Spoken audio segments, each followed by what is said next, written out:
Welcome back to the Overwatch World Cup. It is time for our final quarterfinal match, and that is between China and Sweden. From Team Sweden, we have IDDQD down on the floor with Golden Boy. Thank you so much, Rachel. We were just actually talking about how good we both look right now. This guy, he's so handsome. IDDQD, my man, how you feeling today? Feeling pretty good, feeling pretty confident. So we just saw USA get stomped out against South Korea, and that it will potentially be your opponent going into the semis. Any concern there before you head into your match against China, or just sights ahead on your current opponent? Well, obviously you want to look forward, but we have to take down China first, which is an extremely coordinated and aggressive team. They're not to be underestimated at all. Obviously, Korea is on our mind as well, but first we have to take down China. So what would you say is Sweden's biggest strength? What is the thing that's going to basically bring you to the dance and keep you at the dance the entire time? Individual skill, obviously. Every single player on Team Sweden is a pro player, and they've done good. They have their own achievements and feats, like, you know, at the side of things. I think we got coordinated very early on, you know, in the qualifiers for the World Cup, and it's just been improving that point forward. Yeah, and actually going into the you know, early qualifying rounds, you know, here in California, you guys definitely looked great. Any concern, I guess, like any threats in China, particular players that you're like, hey, you know, we got to make sure that we focus on this guy, or is it pretty much just across the board, let's just shut them all down and move on to the next round? Definitely shut them all down. That's the strat. Simple, clean, straight to the point, like your name. I love it. Anyway, IDDQD, thank you so much for your time. Best of luck in your matchup coming up, guys. This is going to be a good one. Sweden versus China. Rachel, take it away. Thank you so much, Golden Boy. Now, it's a great time to consider after that conversation with IDDQD, your voting process for your T-Mobile MVP. Use the hashtag T-Mobile MVP on Twitter and the battle tag of your favorite player in each match. After each match, we'll let you know who you guys chose. And honestly, your picks so far have been fantastic. So right now we're going into a matchup between China and Sweden, teams that you've seen a lot of creativity from over these past 2 weeks of opening week. But let's start with a conversation about China. Yeah, well, I mean, the Chinese scene is interesting, and it's still very much in its infancy. Growing quickly, but we've definitely seen the Chinese teams go up against their fair share of challenges. Even in arguably the most comfortable group, this particular team did struggle to qualify. It was a tiebreaker, but they did persevere and make it through.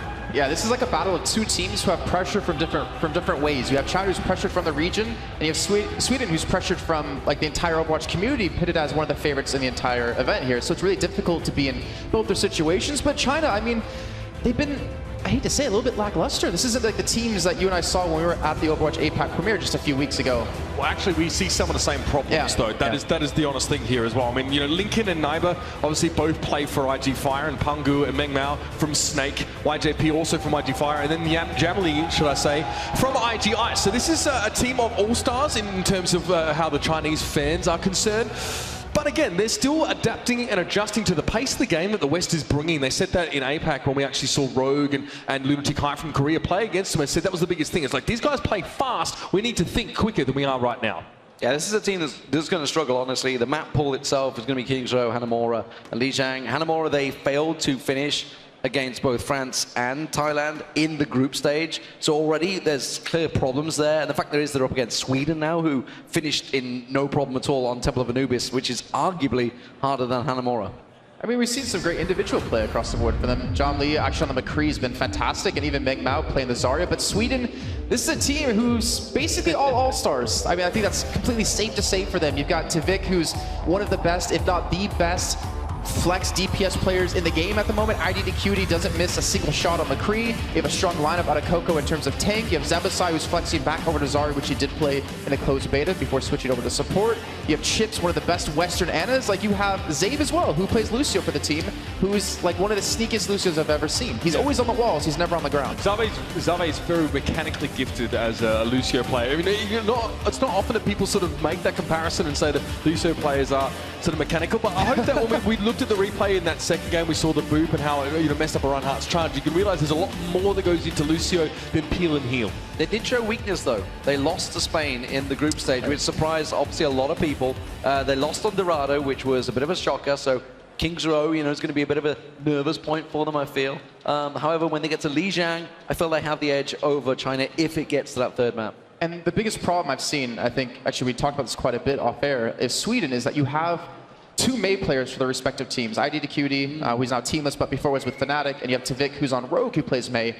They don't have like a dedicated Reaper player, so it forces like Tavik to play over to a Reaper, and then it forces IDQD to go over to a Mei, which is like the really strong combo. But where Tavik really excelled in his own team is the ability for him to flex around to so many different heroes at any given situation. And I feel like he's maybe limited in the team at the moment, and that's why we haven't seen Sweden so dominant as we expected. Yeah, I mean, IDDQD will tell you I'm not really confident on that Reaper, and that does make it harder for Tavik to play what he wants to play.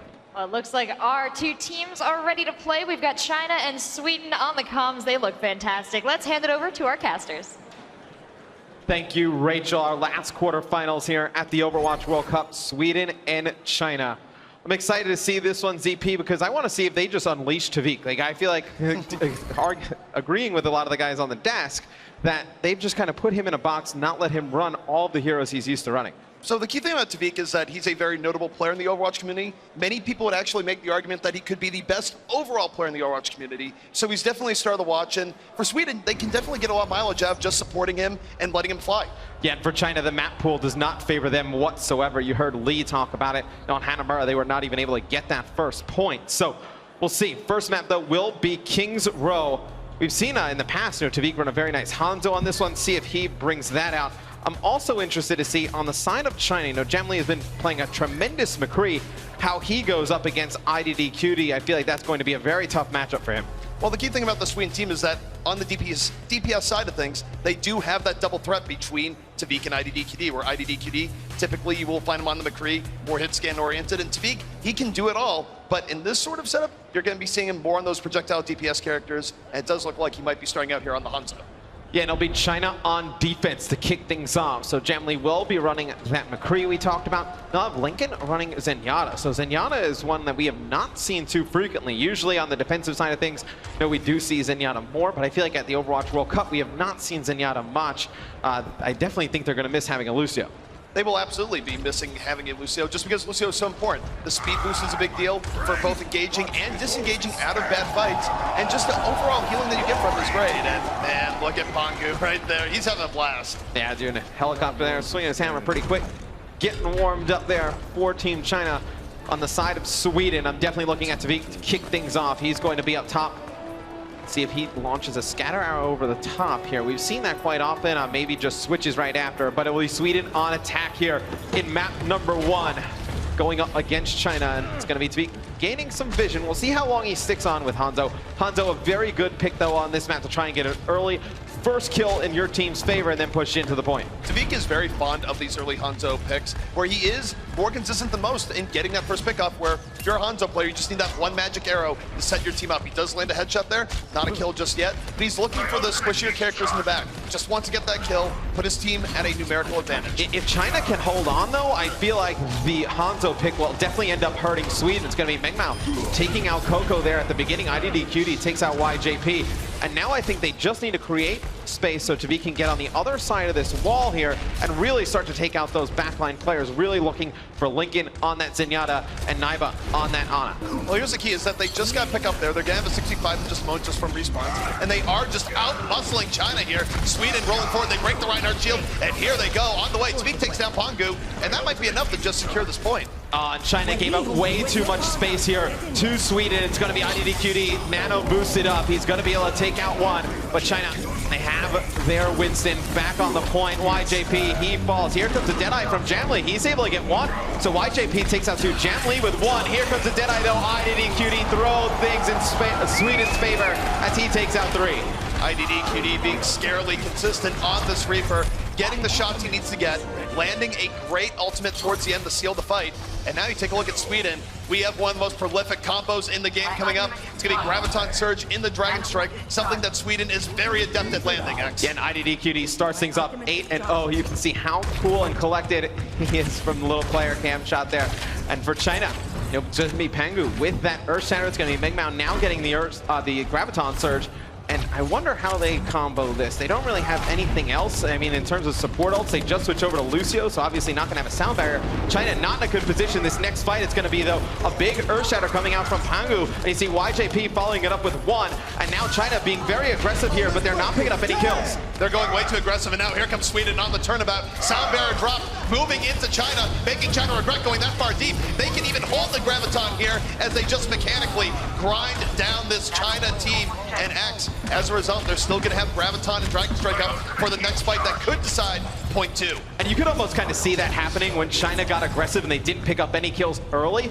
That Sweden had all the sustain through that fight. They're able to hold on and not even use their ultimate. So now you have a great situation for Sweden. Chips is going to have the nano boost. IDDQD getting close to another Death Blossom. It's going to be Sweden. They're going to use that combo we were talking about. The Dragon Strike goes off barely. Tavik's able to get off 1 just before getting pinned by Pangu, and he's going to be swinging his Reinhardt Hammer only at 7 HP, though. He needs the heals to come in quick.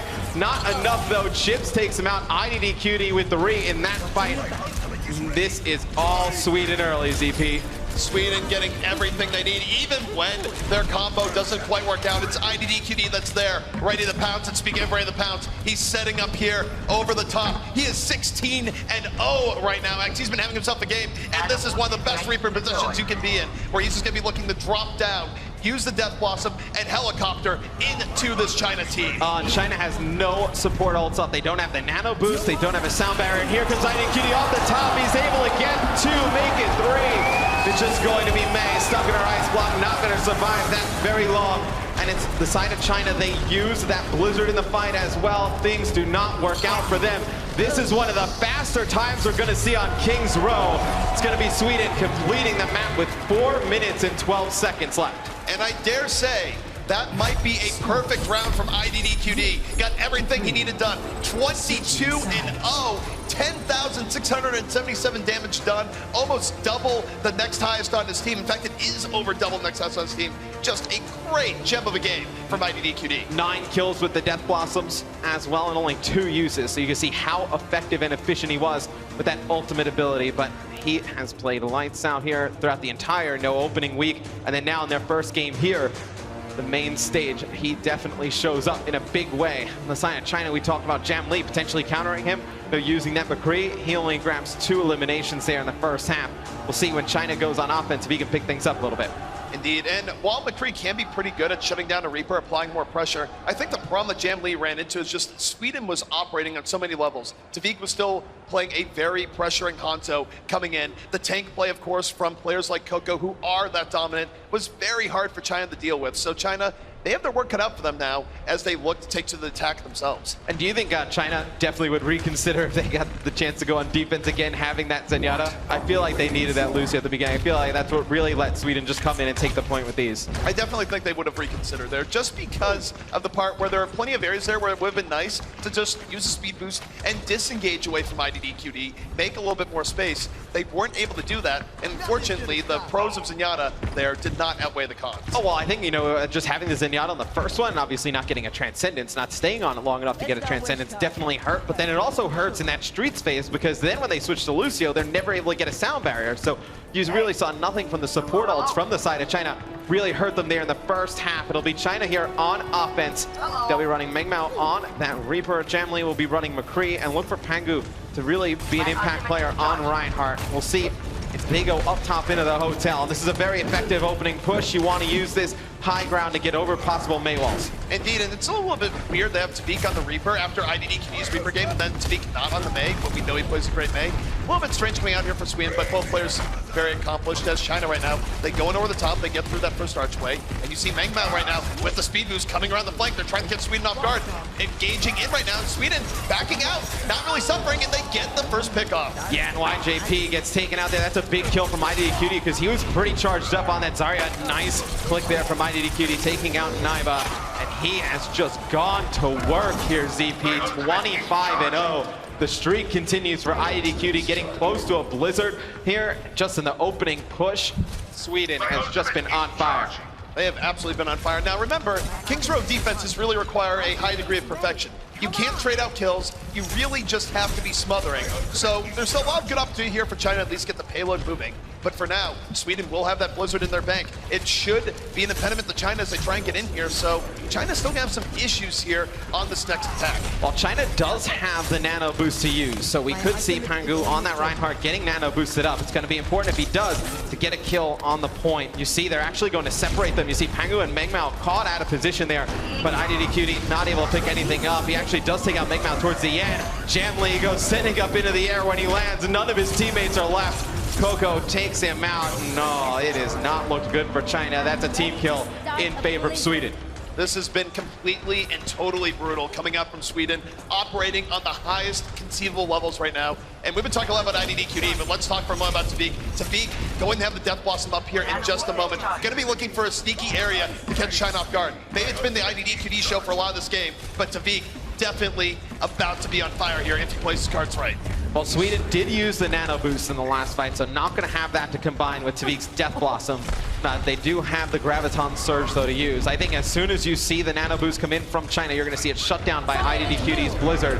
You see Jamli set up top, trying to get something going with his Deadeye. He's able to pick up one. Pangu picks up another. So this is China's best chance. It's going to be Coco answering back. A big Blizzard comes in from IDDQD. But you see Pangu still going to be nano boosted, and here comes the sound barrier from China. They're going to be able to get onto the point. That was a really late sound barrier for China. It might work out here, but it's still better if you can use it when your entire team is up. And unfortunately for them, Sweden is able to reclap. Tavik going to the back line, laying down that suppressing fire, pushing it back. And Sweden now just trying to buy a little bit extra time for their fall to get back here to the point. Well, their fall was Lucio, though, so he should be able to speed boost right back in, and he's back there right now. So a minute to go for China on attack, ZP. I feel like they need a little bit more mobility. I feel like if this push doesn't work, they definitely need to switch up to something different. It's going to be Mengmao with the Death Blossom. It's going to be YJP just getting the Graviton Surge. They need to land these. The Graviton Surge needs to be precise. And you see a Maywall coming in there and a Blizzard, and they use the Graviton, but it's going to be Mengmao not able to get in position to use that Death Blossom, and that is not how you wanted to go if you were China. Fabulous defensive hold there from Sweden. Absolutely. Now with only 40 seconds remaining, China will be falling down to their final attack. And I just want to say, what a great Blizzard there from IDDQD. Zoned out most of China, stopped them from getting really anything off of that Graviton. And now China, they are completely drained. No ultimates to their name right now. Sweden with a whole lot to go. And it would be a miracle if China brought this back as Tavik is creeping. Oh, and he's in a perfect position again. Nano boosted, picks up 3, gets to the back line. Oh, and it is not good. Mengmao, the last one alive here for China, just trying to stay alive as Tracer. He is going to fall. It is all Sweden in map number 1. They complete the map on offense. On defense, they hold China from even getting to the point. It's going to be Sweden up 1-0 in our best of 3. That there was just textbook play coming out from Sweden. Everything that they needed to go right did go right. And IDDQD with a monstrous 32 elimination, 1 death game. That was huge. And that's the Sweden that we expected to see opening week. We had not seen that at all, and you expected them to play much better, but they are bringing it here in the quarterfinals. We caught up with IDDQD to talk about Sweden's chances, and let's catch up with them. Hi, I'm Tvik, and I'm representing Sweden. So many people expect so much from us. I don't feel that sort of pressure. I go in, I play my game, and then I take it as it goes. In Overwatch, it's not one thing that defines a player. The most important thing is just being able to take criticism and being very open. What makes me versatile is that I'm able to play all the heroes that is in the game. It's definitely an honor representing Sweden. Not Tavik, very talented player there for Sweden. He goes 24-2.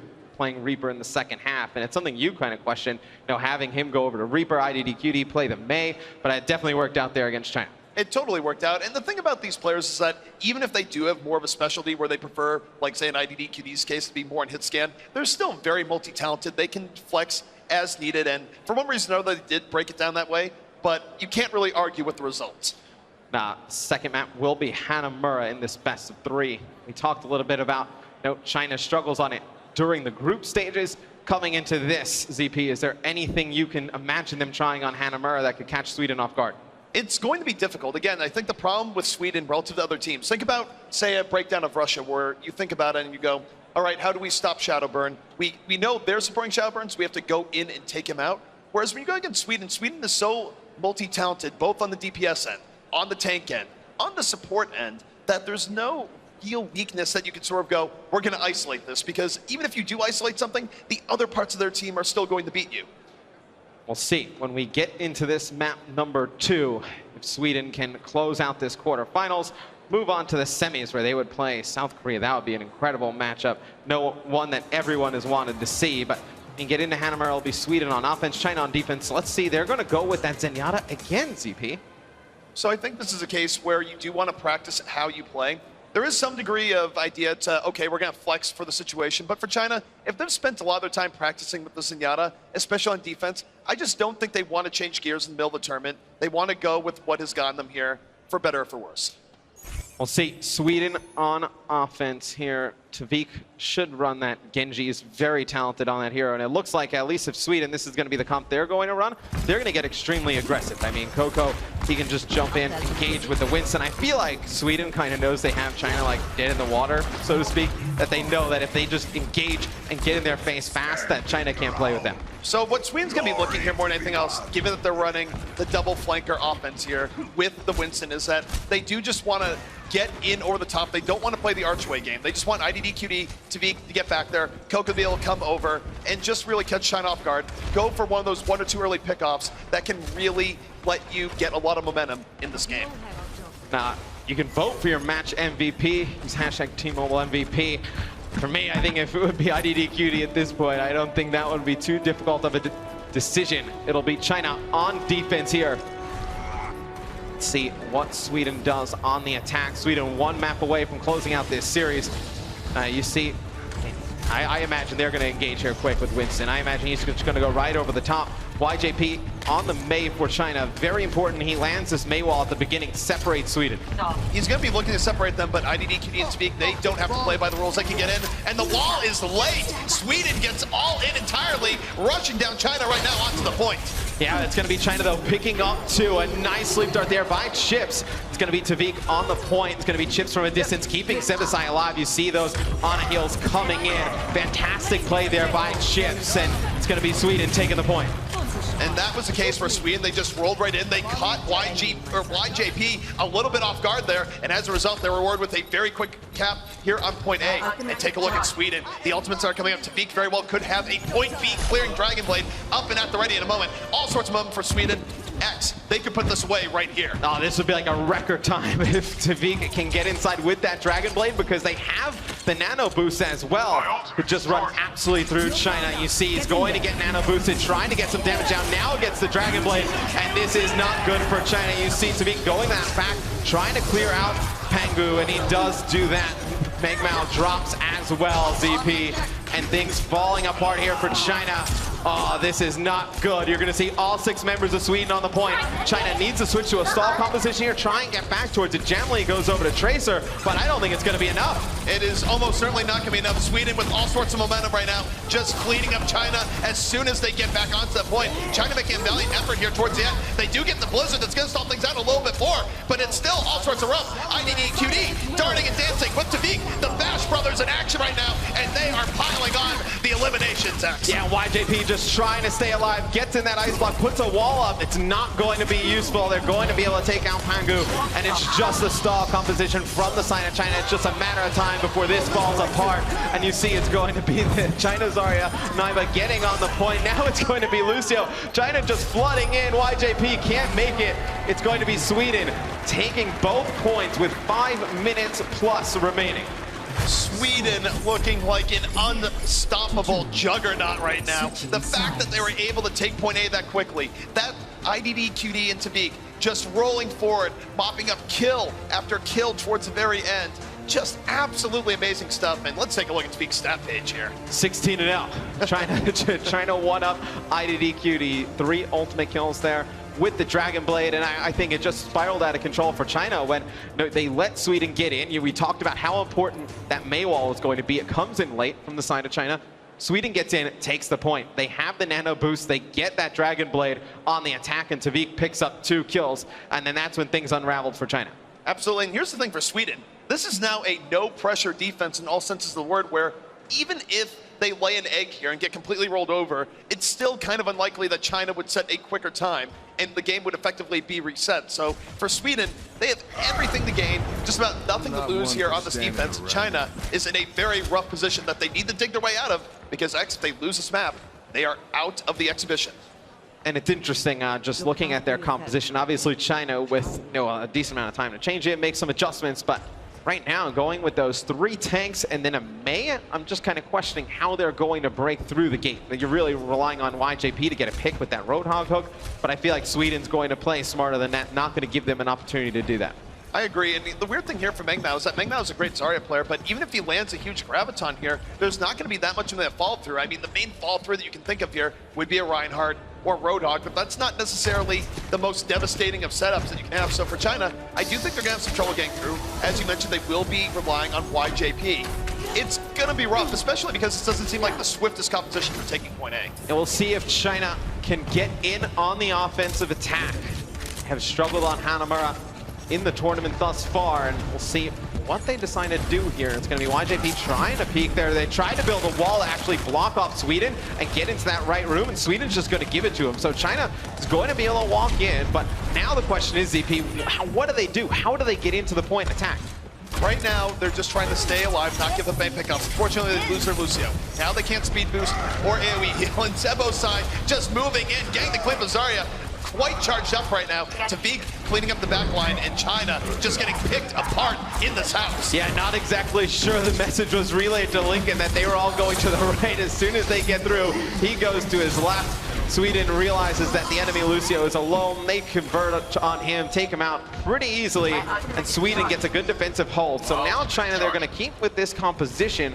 They're going to get close to the nano boost, and I guess you're going to give it to Pangu and maybe try and get into that right room again. I just feel like once China gets in there, it's like they're trapped in that little room. They're not going to be able to accomplish much. The other problem they have here is that Tavik has a Blizzard, and it is absolutely devastating for stopping Team getting in. They will be opening up here at the ice wall. Toucan's room, they think they make it a little bit too tight, so they're not quite swift as they would be. They get the hook to start out the fight. They don't get the pick off, and here comes the Blizzard, getting awfully chilly there in the room. Call it the freezer because Sweden has mopped them all up. And that's exactly kind of what we were talking about. You see IDDQD going to land some shots. Zebasai comes in for the cleanup on YJP, but once China got in there to that right room, I mean, obviously the Blizzard helps a little bit on the side of Sweden, but you can just kind of trap yourself there. You can't really get to the high ground with these, because obviously it takes some time to get to the stairs, get everybody up the stairs, and then even if they did get that high ground, I mean, you're relying so heavily on YJP to make something happen. I think China needs to make an adjustment. They absolutely do. I would honestly, at this point, throw in some flankers, get a Genji, get a Tracer, just something that can go to the back line. IDDQD behind the ice wall, Deadeye up, Happy Little Skulls coming up, and it is going to be a double kill Deadeye for IDDQD. For a second there, I thought we were going to see 4 or 5, but it's IDDQD gets to, putting a lot of shots down on Pangu's shield, and it's going to be Tavik finishing him off, but China has not been able to get anything going on offense. I think we need to see something like a Genji, maybe a Winston, just a little bit more engaged, give them a little bit more versatility to get through the gates, because right now not working. Jamli, though, does have the Blizzard, so maybe they're able to get in, catch some members of Sweden at the door and make something happen. Or at this point, IDDQD is playing pretty far forward. He doesn't have a care in the world, even a random Widowmaker right now, just to pick up IDDQD, create a little bit more room. I can even see that working, but for China, they only have a minute 18 left. They are quickly running out of time. Jamli's going to be looking to change weather here in a moment, but there's not much else that China actually can work with. And Tavik is going to get the high ground, has the Blizzard, and he sees a few players stacked up, but it's going to be a Blizzard coming in from the side of China. Traps a few members of Sweden inside, so it's going to be 2 members down for Sweden. It's going to be Tavik with that Blizzard, though. It's going to be Naiba behind enemy lines, though. He is going to get frozen here. You see Tavik inside of the point. Just takes out 1. He's going to get 2 players very weak, just trying to stall things out. Mengmao finally deals him his death, and now it's going to be China getting on the point. They have control of it. This should be one they're able to take. Absolutely. The reinforcements are coming in. It is an awfully long walk from point B to point A. So Sweden, they're going to have to back up a bit, regroup, but they have burned a whole lot of time off the clock. They had already completed the map on their attacking round. So you take a look here for China. They have some ultimates in their bank. But Sweden, they have a lot too, and Sweden should be well prepared to defend this next push. Yeah, China, they do have a lot to work with, though. They'll have that sound barrier, so they'll have a little bit more sustainability, and I like the way that they're using these main walls. Jamlee just blocking off entrances so his team can get through. It's going to be a big earth shatter from Pangu. He's going to get one, pinned up against the wall. This is where China can make something happen. IDDQD takes out one. Here comes another blizzard in from the side of China, and they're able to take one out inside of it. China gets on the point. They need to deal with Tavik. He boosts himself up top, just trying to stay alive. Here come the reinforcements from Sweden, though. Tavik fought his team all the time they needed to get back out. China still the dominating presence here on the point. This is still something they could win. Meng Mao takes down Zebo. China, though, they can't give up a single pick here, X. Anyone goes down, it's going to be exponentially harder for them to stay in here. And Sweden, they're not easy kills. Tavik able to find Pangu, and this might be the beginning of the end for this push here for China. And Meng Mao uses that Graviton Surge. He's just got Zave inside of it, but they don't finish him off. He's actually able to live through it, and things are actually falling apart for China. It's going to be 3 kills in favor of Sweden. And you see IDDQD on that Tracer gets right up into the face of Meng Mao. He's able to take him out, so it's going to be Sweden holding on to Vik with another Blizzard. They're going to have a nano boost for the next fight. And China throws everything into that one. Pangu gets an Earth Shatter back, but that is one China needed to finish off. Absolutely, and China had a great engage there. They caught most of Sweden off guard, but it was Tavik with the heroics on the edge of the point, using Ice Block and Ice Wall to their maximum to just buy extra time. And now, as a reward, he will have Blizzard here in the next fight, and China gonna find it a little bit difficult to get in here. A lot of ways that this push can be gummed up by Sweden. Now you see Jamlee trying to get up top on Reaper. He's going to have to back out as soon as he gets weak. And see Zebasai, though, he's going to be in a position with that Winston for the side of Sweden. Just put down some poke, just cause a distraction. As soon as they hear the nano boost, you're going to see the Blizzard come in from Tavik. He actually falls, but it's going to be Zave and Coco up top, able to take out one player apiece. Pangu, he gets nano boosted up top for China, but he gets stuck in that Blizzard, so China uses the nano, and they get nothing to show for it. And for China, time definitely running out here on them here in the Overwatch World Cup. 2 minutes and 10 seconds remaining, and Sweden just stalling this out, taking player after player, but not being swift about it, buying every second off the clock. You take a look at China for the next push. They have a sound barrier, not much else. They're quickly running out of attempts here. It's basically their second to last attempt. And if they use sound barrier and get nothing, it would be terrible for them. Yeah, if they use this sound barrier and they cannot get onto the point, make anything happen. You think China's odds to take this one are not very good. Jamlee getting closer. Death Blossom, Meng Mao getting closer to Graviton. So maybe if this one doesn't work out, one more attempt. But you see a pin coming in there from Coco. It's going to be Zave able to take out Pangu there at the end. IDQD able to take out one with the Deadeye. And it's one where China, they get to the point, they use the sound barrier there actually, and they get nothing to show for it. But Neva has the nano boost, and they have the Graviton Surge and Death Blossom for this next fight, but it's definitely going to be their final chance. It is their final window of opportunity, X, because if they use these ultimates to get nothing, they will not have the power they need to come back, even if there is a little bit of time for overtime. So for China, everything on the line if they want to stay alive here in the Overwatch World Cup. Pangu leading the way, shielding his team as Meng Mao looks for that Graviton, and the Graviton is in. Yeah, and you see it, it's going to be Naiba coming around the outside. I mean, trying to get on top in a position they could use the Death Blossom, and it's going to be the Death Blossom used for the side of China, but they don't get anything for it. You see all the kills going in favor of Sweden. It's a very odd use there because Naiba came around the outside, couldn't get eyes onto Jamlee, and they never get anything out of that Graviton Death Blossom combo. All right, and you take a look for China with 35 seconds remaining. They threw everything they had into that push. It did not work. And now here comes the final Hail Mary play where they have to just hope for a miracle. Somehow pick off someone early on. Sweden with way more power and ultimates right now in prime position to finish out China and go forward to a date with South Korea. We'll see how it works out as China comes with their final attack. And Coco can end this with one great Earth Shatter. You see IDQD, he's going to use the Deadeye. He connects with one. That's a big kill there for Sweden. Drops down, lands some nice shots there onto Meng Mao. And can China get towards the point? They cannot. It's going to be Sweden taking the series 2-0. And for Sweden, I think what's surprising me, it's not that they won it, it's that they were that dominant as they won it. Sweden had their ups and downs over opening week, but man, it feels like they came out super strong here at BlizzCon weekend. Oh, well, they know. I mean, when they win this game, obviously, they go up against South Korea next. They know they need to be on point. I mean, that is a very strong performance from Sweden. And now, you saw Tavik and IDDQD, the slaying potential that those guys have, I think, is unmatched. Absolutely, and again, it is that threat from the Sweden team where there is no real weak player. Other teams, you might be able to isolate someone. Sweden, everyone is awesome. Sweden had 182 kills there on Hanamura. Just a dominant performance. Want to know what the analysis has to think of Sweden's great performance here against China. Oh, thank you so much, ZP, Mr. X. What do I think of Sweden? Sweden is a powerhouse, and this is an incredible performance that's going to bode well about their matchup with South Korea coming up shortly. So let's take a quick look at the brackets and see our remaining matches for the semifinals now that we are done with our quarterfinal matches.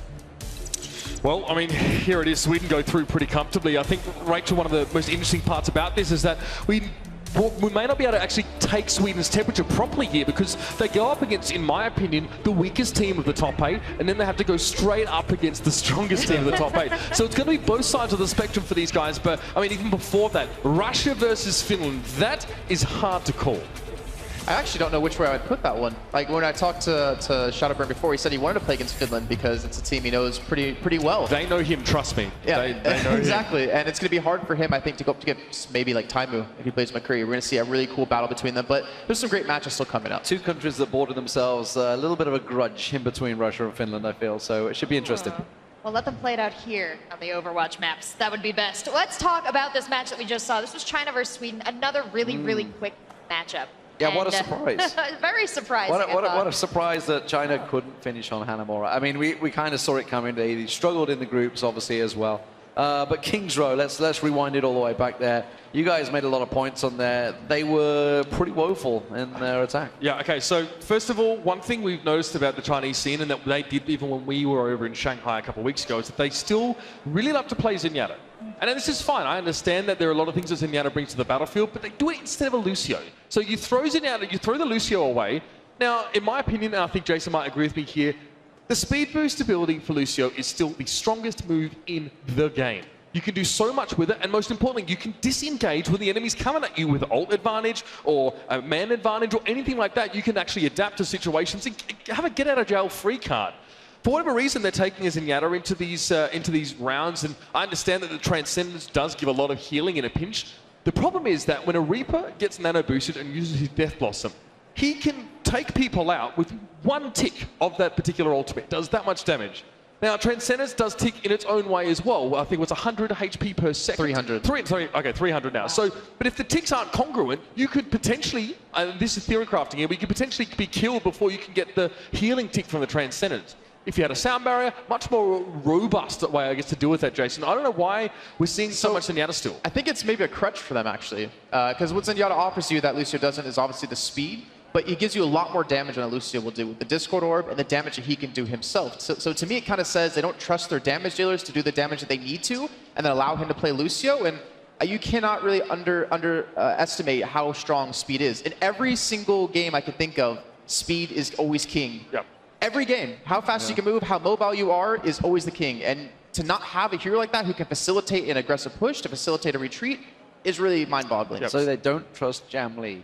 Well, I don't know, like, because Meng Mao and Jamli are both great DPS players, but like I don't know why they don't just trust them to do what they need and use the Lucio to get them in positions to make it work. I actually personally think they undervalue the speed a little bit. Maybe even the sound barrier, because obviously sound barrier has its limitations and it doesn't deal well with damage over time. It's obviously more for bursts, so like a Zarya Tracer combo, for example. And the cast time of it as well, compared to Transcendence. Right, exactly. Now, when you see maps like Hanamura, you're defending in a static context. That means that you're sat on a point and you're trying to prevent people from capturing that point.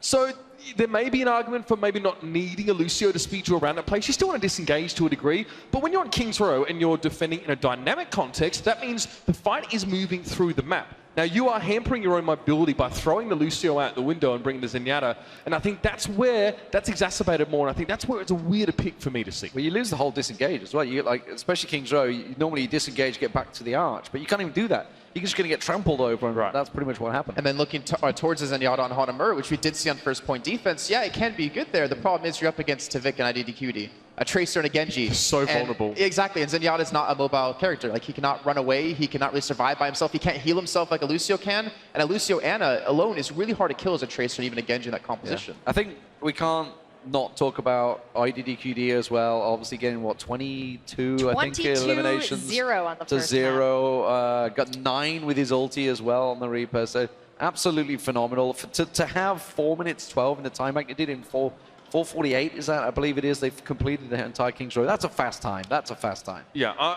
personally, as much as I love IDDQD, I think that Reaper is definitely not a stronger pick for him. Yeah. But in this team, if you want to take Hanzo on that first point, which Tvik obviously always likes to do, you need to put him on the Reaper. You need a Reaper no matter what. Now, we were talking about here that maybe IDDQD's reluctance to always go for the Reaper can hamper Tvik's potential hero pool.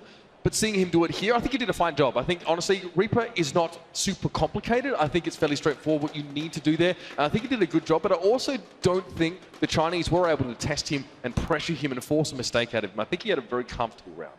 Wow, we've talked a lot about what China did wrong, but what did Sweden do right here? We had some great plays from all our DPS players. We talked a little bit about IDDQD and his ability to stay alive. But Tvik, how has he performed? I think, well, one thing we see them do really well is not panic at all. When it came to Hanamura, and we saw China push in through the front gate when they were attacking, they didn't freak out and try to rush them. They didn't try to back away. They let them actually take that side room. And while they're in this position, they're like, all right, well, how can we kind of attack them? How can we force them to make a mistake? And then you see blizzards thrown into there. You see a wall being put up to actually separate the entire team so they can attack one front at a time. It seems like they were very calm in general when it came to the whole series. And looking over sort of what we've seen so far, I don't think there's a lot of intricacies to really look deep at, but what I do want to show everyone maybe is let go of a replay of China's attacking push over on towards Hanamura, because I think it's very interesting to see how teams play around it, and even how Sweden sort of sets up to defend this kind of thing. Now, we've obviously got it up on your screen here as well at the moment. I mean, I just want to show that, notice we can't see anyone from Sweden here. So first of all, this is a good window for the Chinese side to actually get some progress here. Obviously, they're playing up against a mate. So first of all, they need to be careful not to have half their team in and half their team out. Because obviously they get split off and then they won't have their full power. So we can roll the clip. Let's just roll it through and show you what happens here. This is interesting because they come forward, wall comes up, and this is to allow them to get into that right side room and not be taken down. And what they do next is a little bit interesting. YJP goes back around the side, keep an eye on him, and they push forward. Now, this is literally a case of lobbing a blizzard into the middle. This is not a very subtle fight. The ultimates were there for the Chinese side, but look at YJP. He's already gotten around the side. He does get frozen up here, but he's generating a lot of threat. There are 2 people that are trying to deal with him, and that's given the Chinese side to establish control, position on this point. Yes, the counter blizzard comes in on a few occasions, but this is where they finally managed to break through, despite Tvik getting very close to bringing things back under his control. Excellent play. I'm just watching this go down in the corner over here. Poor May. Yeah, I mean, yeah, a little bit tough, but I mean, that was the last chance for the Chinese squad to break through there as well. So they do manage to get it done, and the rest is history, I guess. The second point, they almost had it. I think they kind of caught Sweden on the back foot, but bringing a Winston and a Tracer into the situation for Sweden was enough to quell this, I guess, aggression from the Chinese squad and finally give themselves a chance to set up properly. I like the adaptations we've seen teams take, actually, from South Korea in terms of like positioning people with Mei walls. I can think back to Overwatch APAC where we saw people actually boost up an Ana in King's Row in places you never really would expect a hero to be. And there we saw actually a McCree, IDDQD, being boosted up towards the very high ground on the final point just to kind of catch you off guard when he came around a corner. You'd use it with a Deadeye, and then he'd change his position up constantly. Absolutely, guys. Well, we are lucky enough to have Golden Boy on the floor with Tvik. I hope they're all ready and set because I want to hear what Sweden has to say. Thank you so much, Rachel. And yes, your boy's always ready. In any case, though, let's talk to my main man, Tvik, over here. My goodness, you know, one, you're dashingly attractive, which, you know, it's very clear here, right? Look at this face. Look at this punum. But the other thing is that you are just so freaking good at Overwatch. What is it about this Team Sweden that, you know, going into your matchup against South Korea, what is it about the Sweden roster that you feel is going to put you over the edge against South Korea? I mean, I think we have like really great individual skill like all the way around, just everyone in the team. And as long as we can all just get together and just like start working like a real team, like as if we've been playing for years and years. If we can manage to do that, I think we're gonna win over the Korea. But it's all gonna be dependent on that.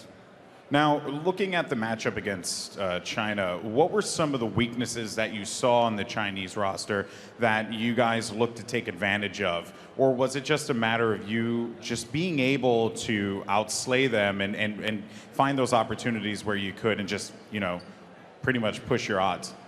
Considering that this was the maps they had already played in the group match, we were able to just go over the VODs and we could just saw their attack plan or how they used attack. So we kind of just like made sure that we were ready for whatever they were gonna try to throw at us, and just like in the match they did look kind of undecisive, whatever they would like actually engage a push or something similar like that, and we just managed to like capitalize really well on it. Yeah, you know, that was definitely something I noticed as well. You really didn't give him an opportunity to breathe, which, you know, as you know, on a stage like this with, you know, all the people watching, it certainly can be a little nerve-wracking. Speaking of nerve-wracking, though, this is your first BlizzCon. So how has the experience been so far for you here? Is it all that you've ever imagined? I mean, you just came from a tour of, like, Asia and just went through all these different events and all that. But how's the atmosphere been here at BlizzCon for you? Well, the atmosphere has been absolutely amazing. It's so much fun just playing in front of like such a huge crowd. I haven't really been played in front of such a big crowd before, but it's definitely pumping me up to be playing even better than I ever have. Well, I'm expecting the crowd to be insane when you guys face off against South Korea later today. So I guess one final word I want to get from you here is, you think you're going to take them 2-0, or is it going to be a much closer game? Feel free to be a little bit more, you know, like embellish a little bit more, please. Give the people what they want. Give us a soundbite, please. I beg you. I mean, if we all come together, we're going to crush them. There you go. Crush them. That's all you need. Not all come together. Cut that part out. Get the crush. Anyway, thank you so much, Tivik. Really appreciate it. Best of luck to you in your next game. Guys, back to you. Thank you so much, Golden Boy. You did it. You got him to say the soundbite. We're just going to end that up and He's push never going that to out. give you something really like straight to the point, though, because he's not the kind of guy that is ever going to make these grand statements without some sense of justification. So he truly believes what he says there. It's not for show. And, well, I mean, again, they are going to have to come together. That's exactly been their problem. Yeah, an incredible team we have with the guys from Sweden. And we just got the results of our T-Mobile MVP vote, and you guys have selected IDDQD. Surprise! So my boy Andre, well deserved, I have to say. And then no McCree, he didn't have to play McCree in this series as well, so he gets himself an MVP. So watch out when he actually does start playing that.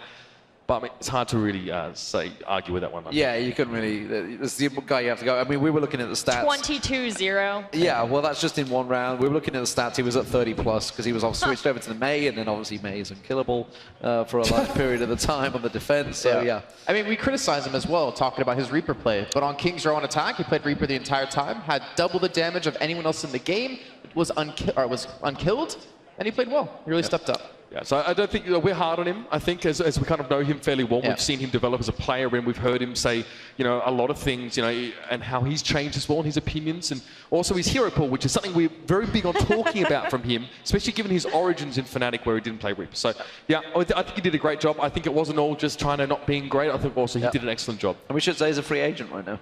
Yeah, pick him up. Well, great news for all of us. We are moving into our semi-final matches after that. It's going to be Russia and Finland when we get back, followed by South Korea and Sweden.